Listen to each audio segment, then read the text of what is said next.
There are many different forms of dementia and many ways that it manifests, but as with any medical condition, it affects everyone in different ways. There's no fixed trajectory.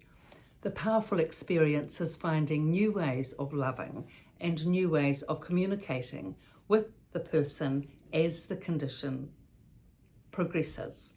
So you need to be a little bit creative, use your observation skills, tune in, but the thing is that you're not going to be able to love someone with dementia unless you've loved them before. I mean, it's an ongoing trajectory. You've got to have that connection and care and want the very best for them, both before they've come into the dementia unit and once in the unit to continue that.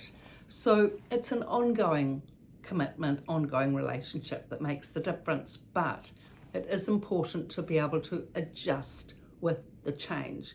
You do need to let go of how the person was, how they used to remember, how they used to think, how they used to behave. That has to go out the door, and you need to readjust to the present situation, how they are, how they think, how they communicate, and how to learn how to get that connection going with them, maintaining that connection with them.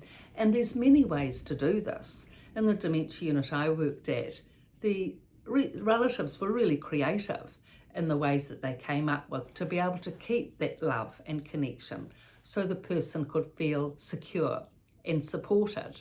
And it was often an activity that they'd had before the person came into the unit that they just adjusted a little when the person was admitted. So for example, there was one man, lovely man, who was admitted, early 70s, Alzheimer's, and his wife was really supportive. And she said, whatever it takes, I'll support him in whatever way is needed. And she was true to her word. But one thing that he really enjoyed, which really enabled him to just relax and settle, was the walks, of course, the daily walks. But along with that, she'd bring his favourite cappuccino, made from the favourite cafe they used to go to before, and a raspberry cream bun. That's what he liked. Yes, yes. And before she started doing that, he was depressed, wouldn't eat, would hardly drink, was really deteriorating. But once the walking started, once he started getting his favourite food and his favourite coffee, and her caring for him and being committed to support him, slowly but surely, he progressed.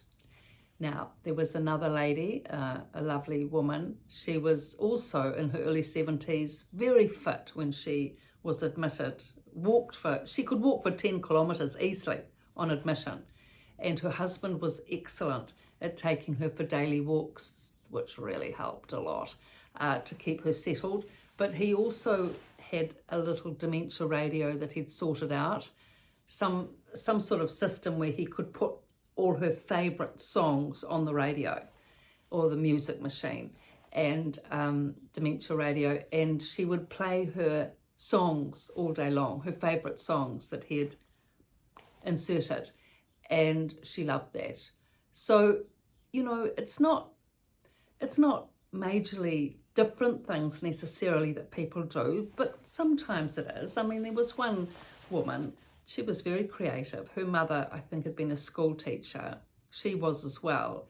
And she used to bring in piles of activities, a whole big bag filled with plastic see-through boxes, jigsaws, colouring in, other activities.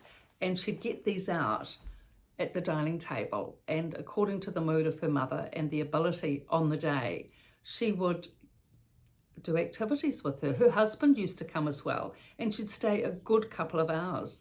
Now, this woman was deaf, poor sight, had difficulty communicating with staff and residents, and used to really escalate, you know, shouting, screaming, getting upset. But when her daughter came and she could see enough to do the jigsaw puzzles, I have to say, and the colouring in. Once she was there with the daughter, doing these lovely activities with the daughter Sometimes the granddaughter, all the stress would de-escalate and she'd be happy and in her own space. There was that loving connection. They were communicating through the activity.